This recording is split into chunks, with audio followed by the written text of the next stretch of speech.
to Tracy Brown Live. Go to Tracy Brown Live. Go to Tracy Brown Live.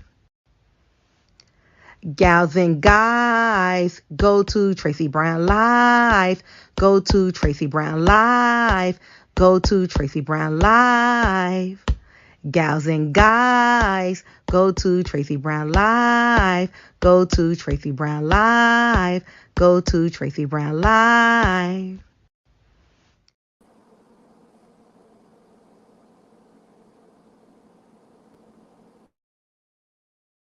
Good morning, everyone. Welcome. Welcome to Conversations with God, everyone. I wish I had brought my book on vacation. I was a little uncomfortable with Proverbs. Very uncomfortable with Proverbs. So, we are going to be doing a book today. Thank God. How is everyone doing today? And welcome. Welcome. All right. How was your week? Oh, I didn't ask everybody how their hump day was. I've been forgetting that lately. I not forget those things. It's important to ask people how their week is going, how their half of the week is going. As we believe in measuring the days this world does. All right. We are going to be doing Conversations with God at page 93. It could be page 92. I'm not really confident what page it is, but let's get this party started. Oh, my glasses are dirty. Why does this always happen to me? Hold on, guys. Get this party started. I just want to thank everyone for tuning into my morning show, tuning into Live with Lamar and Tracy, tuning into any video that I put out, especially my predicted edits. I really appreciate you all noticing all of that. About as clean as I'm going to get my glasses today. All right, let's get started. And we are at, I think it's page 93.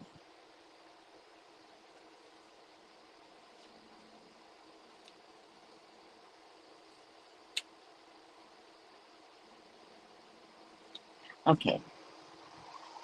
And should I read this last part on page 92? Interesting. Let me read this last part on page 92, which will then lead into Neil's next series of questions. So, page 92. If it is all as simple, these 10 steps, are we 10 steps, are we all we need? Why does it not work that way for more of us? I got to sneeze. Oh, took care of that.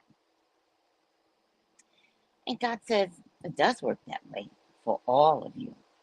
Some of you are using the system consciously with full awareness. And some of you are using it unconsciously without even knowing what you are doing. Some of you are walking in wakefulness, and some of you are sleepwalking. Yet all of you are creating your reality, creating, not discovering, using the power I have given you, and process what I've just described.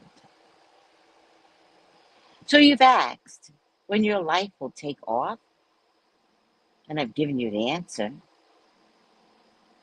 You get your life to take off by first becoming very clear about what you're thinking.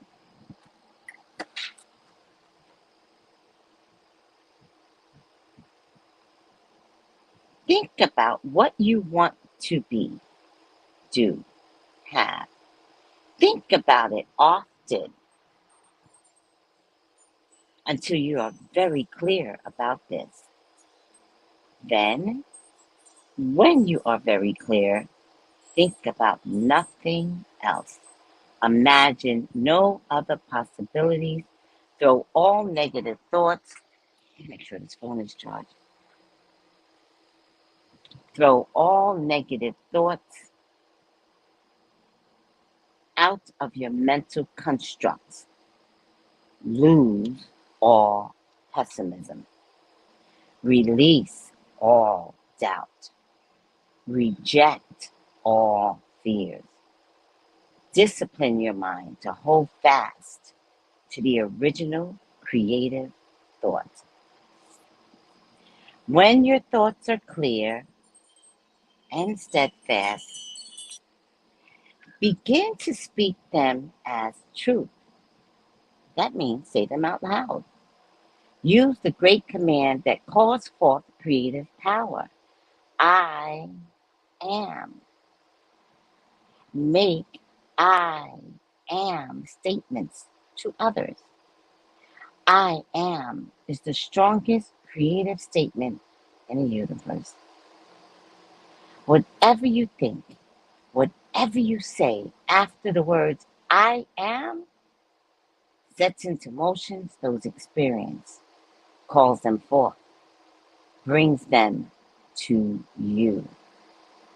I am a psychic. There is no other way the universe knows how to work. There is no other route it knows to take. The universe responds to I am as would a genie in a bottle. I have my highlighter here. Oh my God, I'm so upset with myself right now. I took it out to highlight something else, but this is very important to highlight. All right, I got a little pencil here, so I'll just. You say, Neil says, release all doubt, reject all fears, lose all pessimism, as if you're saying, pick me up a loaf of bread. But these things are easier said than done. Throw all your negative thoughts out of your mental construct, says Neil. Might as well climb Mount Everest before lunch. It's a rather large order, says Neil. And God says, harnessing your thoughts, exercising control over your thoughts, is not as difficult as it might seem. Neither, for the matter, is climbing Mount Everest. It is all a matter of discipline.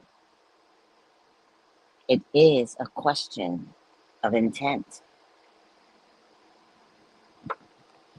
The first step, says God, is learning to monitor your thoughts, to think about what you are thinking about.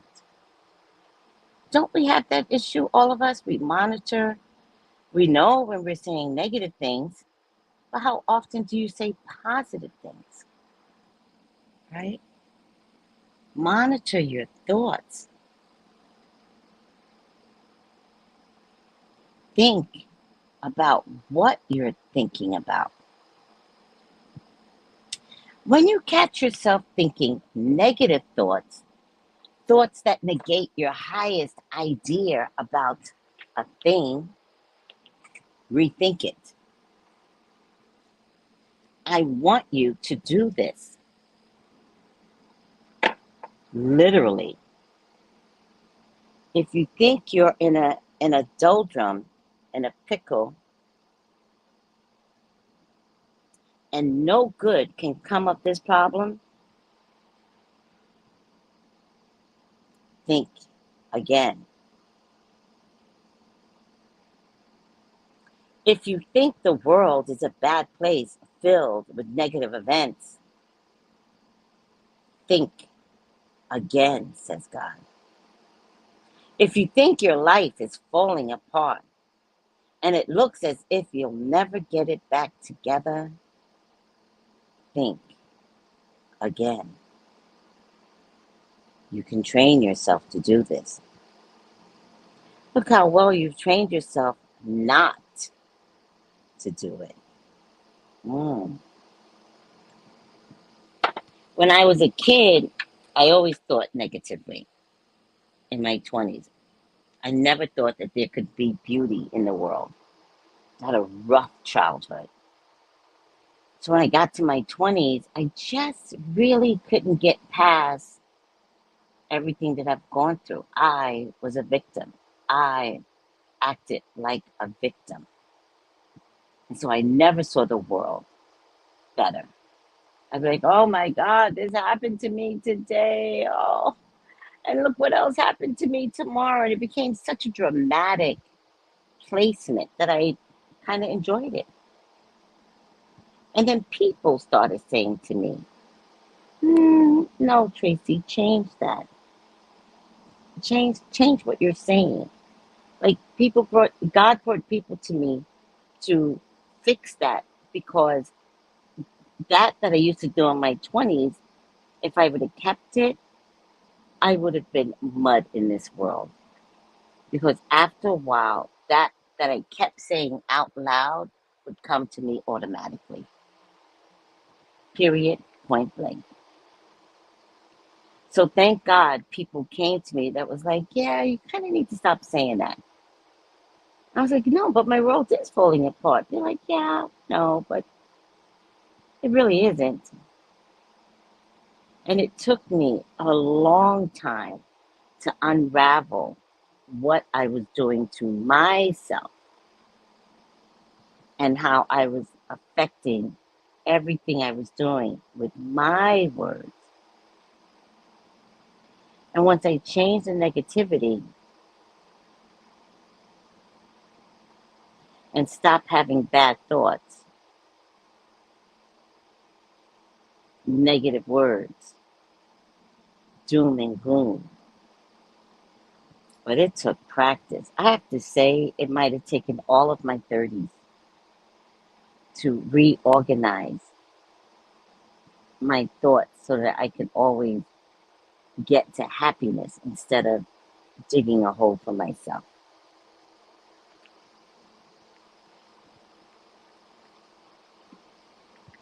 Thank you, says Neil. I never had trust. I never had the process set out for me so clearly. I wish it was as easily done as said. But now at least I understand it clearly. I think, says Neil. Well, if you need a review, we have several lifetimes. Oh, several lifetimes. What? If you need a review, we have several lifetimes. See, that's the only thing that scares me. The review of my life. I don't know if I'm down for all that, God. I don't know. We have several lifetimes. Yeah, I'm not down for looking at the review of all my lifetimes. I don't know. All right. We'll talk about those lifetimes and the review of those lifetimes later on another show. But let me tell you something. This is not your first life here. Good morning, Lakita. How are you? This is not your first life here. This life is where you correct everything that went wrong in the past. Everything. So when you keep making mistakes, keep finding the wrong man to be with, be impoverished, it's your job to correct it. Not feed off the system. Correct it. Elevate. Vibrate higher. Because if you don't, you'll be back. We'll all be back. I don't think I'm coming back. I'm a damn refuse, like in the movie Soul. I'm gonna be like, hell, fucking no. That's what I'm gonna say. I don't care. Where's God? Peter, where's God? Where's Jesus? No, not coming back. But you could save the world, Tracy. I'm not gonna save no damn world. I'm out. All right, off of me. Good morning, 504. I'm great too, Lakita. Thank you for asking. So now we're on chapter 5, and chapter 5 begins with what is the true path to God? Is it renunciation, as some yogis believe? And what of this thing called suffering? Is suffering and service the path to God, as many ascetics say? Yeah, I don't like suffering. Do we earn our way to heaven by being good, as many religious teach? Or are we free to act as we wish, violate or ignore any rules set aside by traditional teachings, dive into any self indulgences, and thus find nirvana? Oh, this is so stupid, Neil. As many New Ages say. That is not anything New Ages say, Neil. Oh my God. Which is it? Which is it? Strict moral standards or do as you please? Which is it? Traditional values or make it up as you go along? Which is it? The Ten Commandments or the 7 steps to enlightenment? This is Neil talking. He has trouble. And God says, you have a great need to have it done one way or the other, don't you? Could it not be all of these? And Neil goes, I don't know. I'm just asking you. And God said, I will answer you. Then, as you can best understand, oh, listen to that part. God says, I will answer you the best you can understand. I love that part. When my son was a kid, I don't know how old he was. He might have been 5, 6. No, might have been 5, 4. And my son said, Mom, how do you make babies? And I expected this question to come along, right? I think in my son's age bracket, that would have been a normal question. I don't know if these new age kids that come out, you know, all feisty, these galactic kids, I think they're going to come out and be like, I know how babies are made. But my son's age bracket is not galactic. And so they depended upon their parents for learning. I don't know if these galactic kids are depending upon parents to learn. I think they're coming down and realizing that their parents are crazy and need a lot of help. And they're annoyed that they got birth through this particular parent. They're like, oh my God, stop it. In any case, I digress. I watch too much TikTok. When my son was a kid, he says, Mom, how do you make babies? And right away, my mind went to by sex, right? But I didn't say that. And I was like, I don't want to deal with this. I just don't want to deal with this. So I gave him the most intellectual version of making babies. I said, sit down. And I read from a book because there was no such thing as internet. And I read from a book that was way above his head, way above, using the biggest of words. And when I was done, I said, do you get it, sweetie? And he said yes. And he never asked again.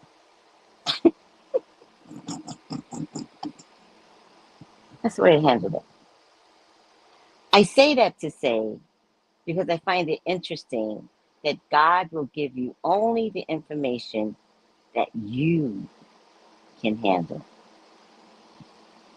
Sometimes that happens in my readings where I'm looking at the cards and I check with spirit and I was like, can they handle this?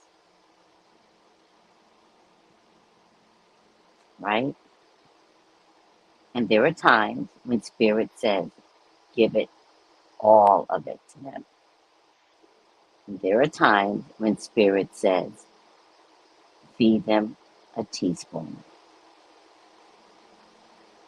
And there are times when spirit says, just talk. They'll get it. And I'm telling you, there's so many times when I'm talking and the person goes, no, I get it. I'm like, oh my God, thank you. You get it. I don't have to go into depth. They're like, nope, I totally get it. I will answer you then as you can best understand. Though I tell you now that your answer is within. I say this to all people who hear my words and seek my truth. Every heart which is earnestly asked, which is the path to God, is shown. Each is given a heartfelt truth.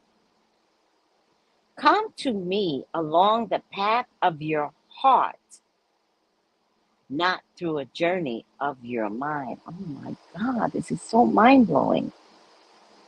You will never find me in your mind. Oh my God. Is anybody else learning anything? I can't be the only one learning shit because this is crazy to me. Oh my God. Every heart which earnestly asks, which is the path to God, is shown. Each is given a heartfelt truth. Come to me along the path of your heart, not through a journey of your mind. You will never find me in your mind.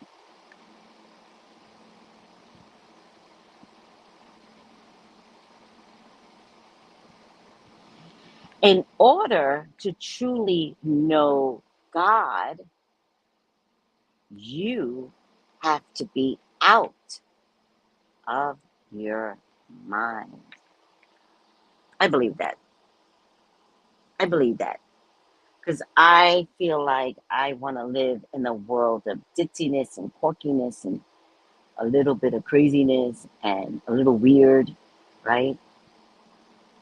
And I feel comfortable being ditzy, quirky, a little weird, dressing a little weird, even at age 60, right? I don't dress like a 60-year-old woman. I dress like a fucking 2-year-old. And I'm happy.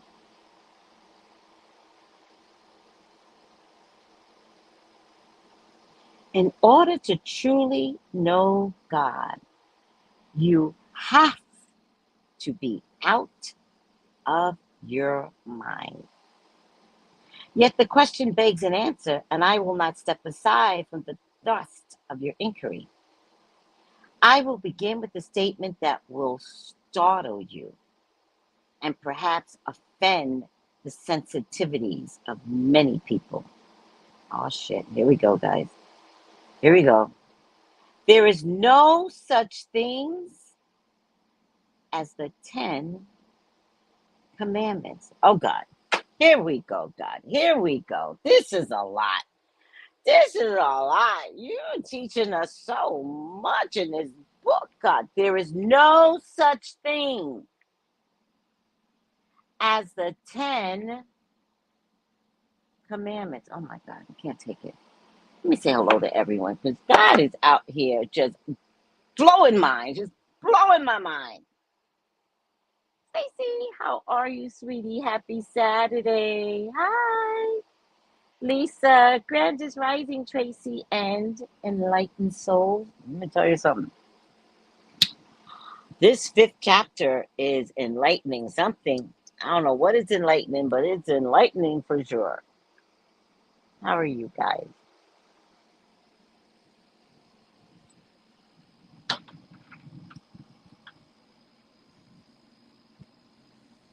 Oh,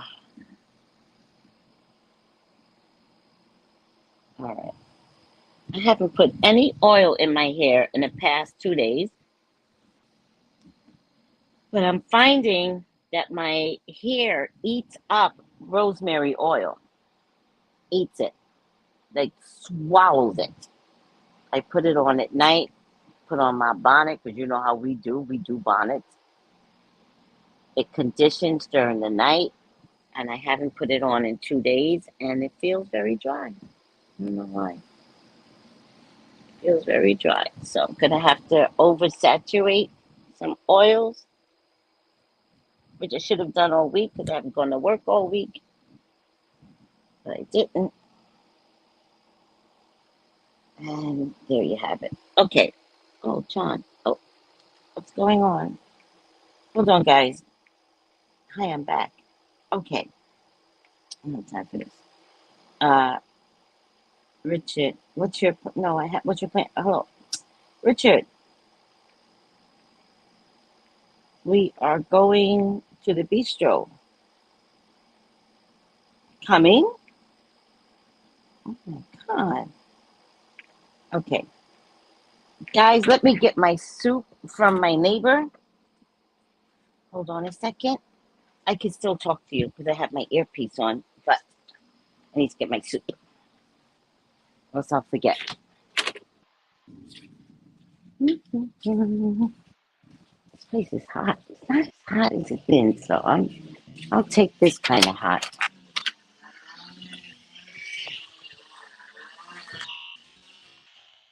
I love the smell of cut grass.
Much I need to do, guys.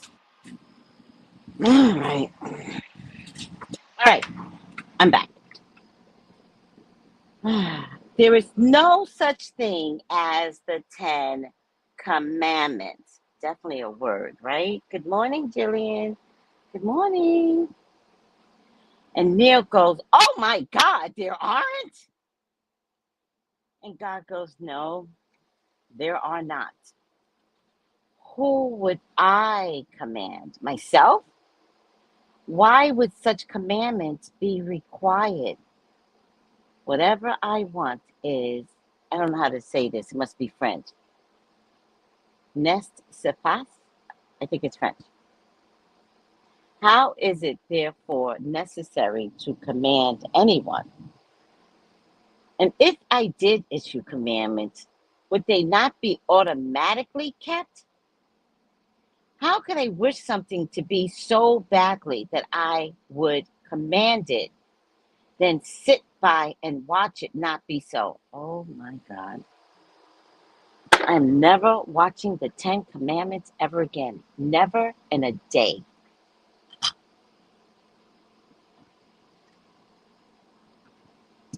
What kind of king would do that? What kind of a ruler? And yet I tell you this, I am neither king nor ruler. I am simply and awesomely the creator. Oh my God, I love that God said that. I am simply and awesomely the creator. If the creator does not rule, but merely creates, and keeps on creating, I have created you. I have blessed you in the image and the likeness of me. And I have made certain promises and commitments to you. I have told you in plain language how it will be with you when you become as one with me. By the way, if God created me in the likeness of me, then God is black, God is a woman, and that's that.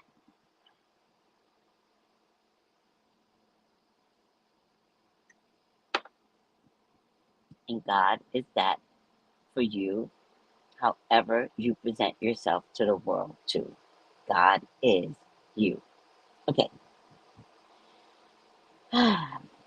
You are, as Moses was, an earnest seeker. Moses, too, as you do know, stood before me, begging for answers.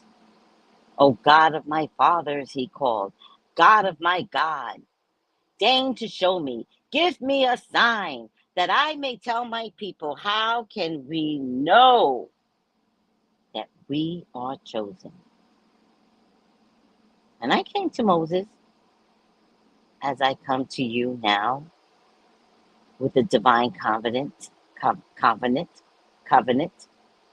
everlasting promise, a sure and certain commitment. How can I be sure? Moses said, because I have told you so. I said, you have the word of God. And the word of God was not a commandment, but a covenant. Covenant. These then are the 10 commandments. Oh Lord, how much time do I have? Listen up, people. These are the real 10 commandments, apparently. You should know that you have taken the path to God, and you shall know that you have found God, for there will be these signs, these indications, these changes in you. You shall love God with all your heart and all your mind and all your soul. And there shall be no other God set before me. No longer will you worship human love. Do you guys hear that? No longer should you worship human love. Worship success, worship money, worship power, nor any other symbol thereof. You will be set aside these things as a child sets aside toys, not because they are unworthy, but because you have outgrown them, right? You shall know when you have taken to the path of God, because 2, you shall not use the name of God in vain, nor will you call upon me for frivolous things. You will understand the power of words and thoughts, and you will not think of invoking the name of God in any ungodly manner. You will not use my name in vain, because you cannot, for my name, the great I am, is never used in vain. That is, without result. Nor can it ever be. And when you have found God, you know this. And I shall give you these other signs as well. 3, you shall remember to keep a day for me, and you shall call it holy. This, so that you do not long stay in your illusion, but cause yourself to remember who and what you are. And when you shall call every day the Sabbath, every moment holy. Oh, interesting.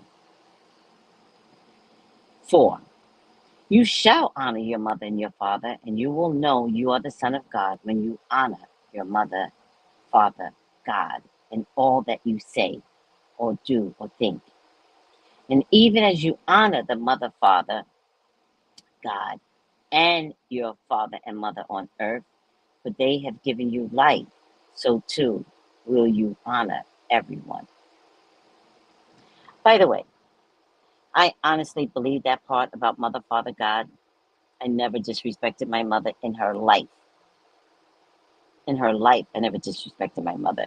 And it took me maybe 10 years after her death to start speaking my authentic truth.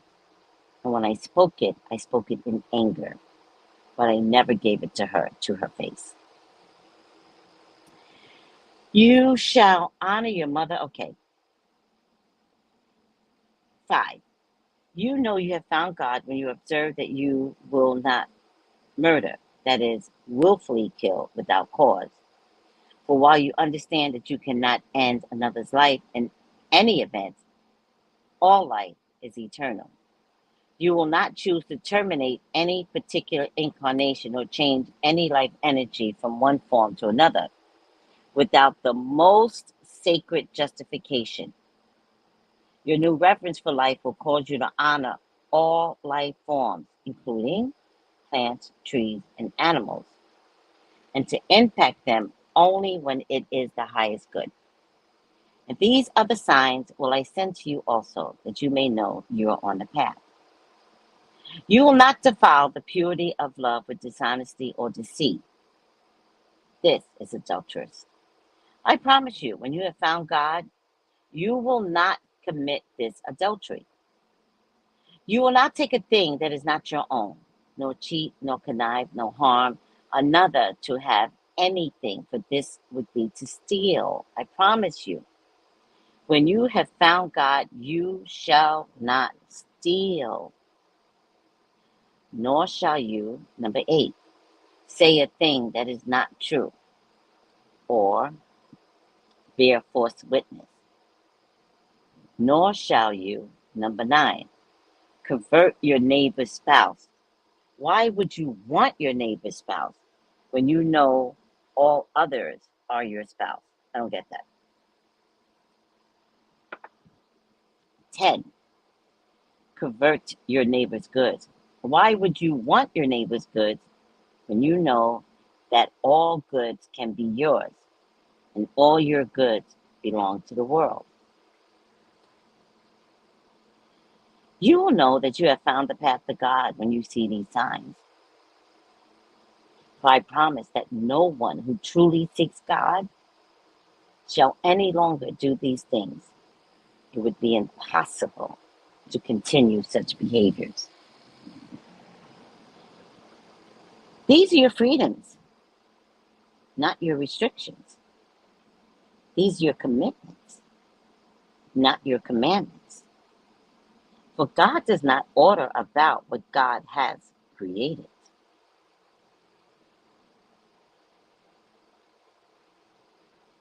God merely tells God's children, this is how you will know that you are coming home.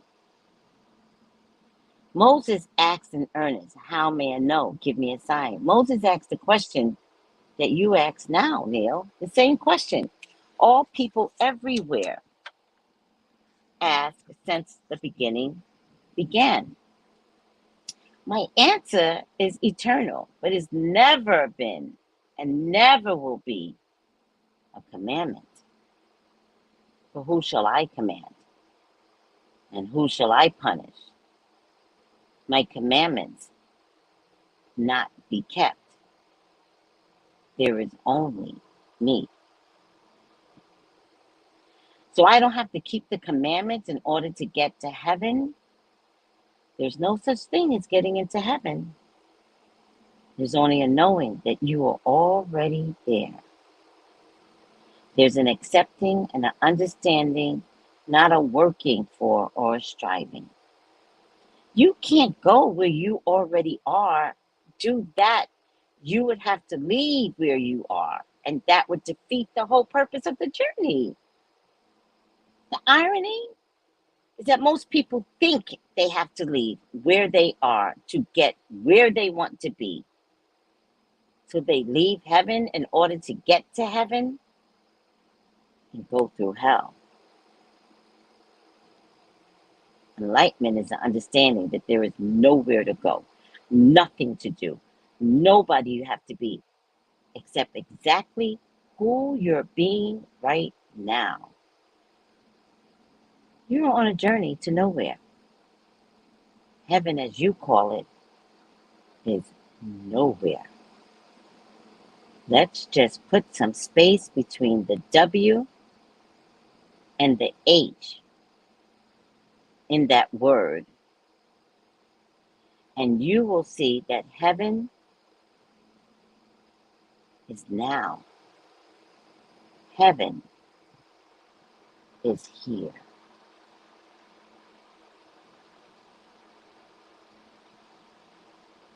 Huh. Well, that was a mouthful. Hmm. Oh my God, this book is teaching me so much. Is anybody else being taught by this book? I'm just talk about enlightenment, talk about God, talk about nirvana. Oh my God, there's no Ten Commandments. I could do what I want. I will know God when I begin to change how I operate. Oh my God. Hmm. How about this? Hi, Bree. Hi, Black Coffee, No Cream. Good morning. Good morning, lovely people. Good morning, Miss Tracy and everyone. Good morning. How about this? How about, have you noticed that when you begin to change, people don't like you? Come on now, speak up. When you get to a better place in life, folks start to move away from you. And not because you're talking God, right? It's not because it's like, well, I believe in God. And That's not it. When your soul structurally changes, people that you thought you loved, children that you raised, friends, spouses, they all start to look different to you. And you start to look at them equally as different. Anybody? You start to say to yourself, wait, what's happening? Or when they talk, you begin to realize that these so-called friends didn't elevate like you've elevated. And then you get to hear the words that are coming out of their mouth and their core beliefs and their core values. And you're like, was I in agreement with the crap that's coming out of your mouth today at 40? Because I've known you since I was 20. I've known you since my childhood. But now at 40, you're sounding like I've never known you. Because you got somewhere. Unconsciously, you elevated. And you begin to realize, what the fuck is going on here? When you say to yourself, you're not evolving with me? And you feel completely crazy. Am I the only one that's going through that? You're like, did something happen that I misinterpret who you are to me? Because I don't misinterpret what I see. I don't. And yet something is structurally wrong. And I am finding that I'm misinterpreting who I loved as friends, as a spouse. That my core belief is structurally clear, but is yours.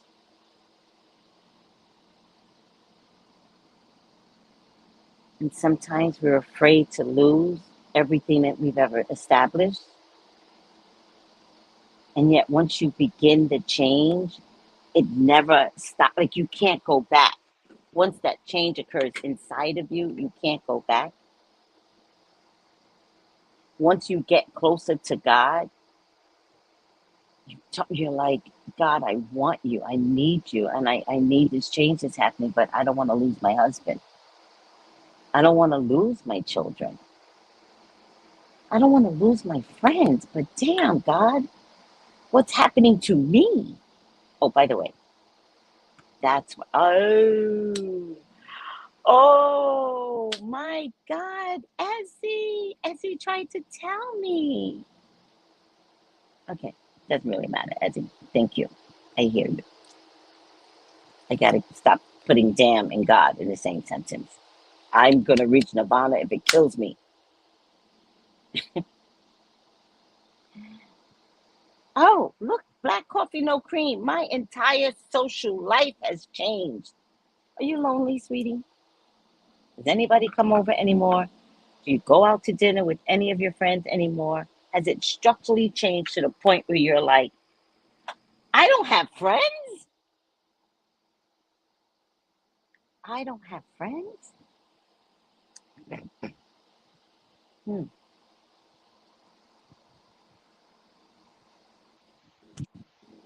Hmm. I've already been through it. By the way, I keep all my friends. I just know the difference now. I don't get rid of a single friend. But today, I know that something structurally changed, and I've decided not to carry people on my path, not to make people be like me, but to fully aware that people are on their own timelines and I can love them where they're at. Can we always hang out? No, because the conversations feels like womp womp womp womp womp womp. And you look at your friends and you're like, okay, you're not getting it. Okay. And you want your time to be more valuable than that of spending it with friends who can't hear you and all you hear is womp womp womp womp womp womp. And you kind of look at them with, huh?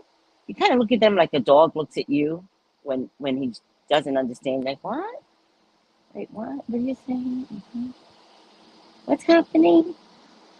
That you discover maybe I just need to be alone.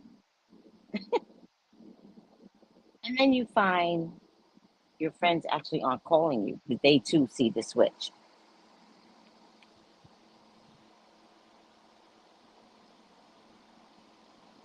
And then you try again to see, like, okay, let me try again. And you call your friends again and you're like, hey, let's get together. And things happen on that outing. And you're like, oh my God, I can't do this with my friends anymore. My friends are crazy. I can't do this anymore. And then you go home, so happy to be home. You collapse on your sofa and you say to yourself, who was that person I just hung out with? Because I don't know her.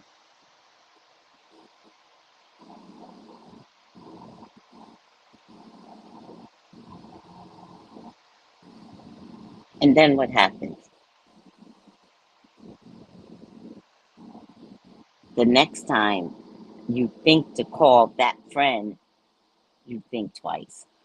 You say to yourself, no. Or the next time they call, you say to yourself, I would love to, sweetie, but if it wasn't for all this work I have to do, I just think I better do this work. And then when you look up, nobody's coming over. And you used to be the life of the party. Everybody came to my house. Everybody. Everybody came to my house so much my door was never locked. People just walked in. And then one day, no one was there knocking on my door. My door was still open, but no one was there busting through. Hey, hey, brought you some stuff. Oh my God, thank you so much. Girl, sit down. Let's smoke some cigarettes. Let's have a beer together. All that you used to value, drinking with friends, smoking. When you get closer to God, It just gets taken from you, from inside of you. Beer drinking, smoking. You start begging God to take any addictions away from you, any and all. Like, please, God, I will not survive if you don't help me with this. God told me when I was in my 20s, I think, he was like, you'll be dead at 40 if you don't give up cigarettes. And I was like, okay, help me, help me. And that was the beginning of structural change, giving up cigarettes. Right after that, I gave up beer or drinking because I didn't realize, I notice now, smoking cigarettes and drinking went together. Smoking cigarettes after dinner. So I had to figure out how to change all my patterns by myself because I had a family that didn't want structural change. They're like, oh, you're not smoking anymore? What, you different now? And it's like, oh, yeah. Yeah, I'm not smoking anymore. Well, I don't understand it. I don't get it.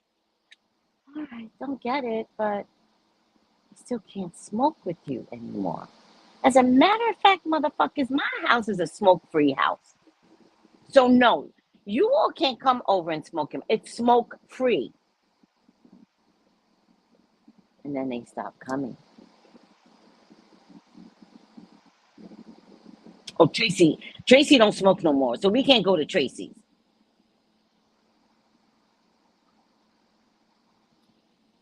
You all know what I'm talking about. You know what I'm talking about. It's mortifying when you have to change. It's mortifying. It hurts like hell to get closer to God. And don't you beg God? Don't you be like, don't let this happen. I'm begging you, God, don't let this happen. I need my friends. I need my spouse. I need my children. Don't let this change occur. But once the change has already been structurally inside of you, everybody looks different to you. Everybody. And so the only thing you can do after that is beg to God that they change with you. But if they can't, you have to go, they have to go. It's just a matter of how long, right? How long of a process is this going to take for the change? It could take you 10 years to leave your spouse, knowing how bad it is. Your children are just going to be off on their own. There's like, Ma's crazy. They gone. Your friends, well, you're going to know you changed with your friends because they're going to be mean as fuck to you. You know. You know. All right. Let's see what everybody's saying. I really don't have any of that anymore. It makes me sad. I know. I'm just fully aware now that some people leave this earth never getting it. There's a part in a book, let me see if I can go back, where God says, I read it here, start 92. Some of you are using the system consciously, Bree, with full awareness. And some of you are using it unconsciously without even knowing what you are doing. Some of you are walking in wakefulness, and some of you are sleepwalking. So when you say, Bree, I'm just fully aware now that some people leave this earth never getting it, they're sleepwalkers. And you're absolutely right. And they're going to have to come back again to get it. God is going to be like, well, you had this opportunity and I showed you this and you just didn't get it. like women that chase their husbands around, cheating husbands around. That's not what your life is supposed to be. If you have a husband that cheats, leave. Don't try to make something out of nothing that can never be. Leave. It's so much more peaceful. But if you spend your whole life and now you're in your 70s and 80s and your man is still cheating, but he's been cheating with you since you were 20, my God, what a waste of life. It's a waste of life. Leave. I don't care if you're 79. Leave, Shirley. Strawberry. Leave. Free yourself. Please. All right. I've outgrown some of my friends. We literally have nothing in common. Jade, it's so true. Hi, Rhonda. After losing some of my friends, a lot of negativity left too. Exactly. I think I'm made to be in a small group. Exactly. Or find the new group of like-mindedness, you.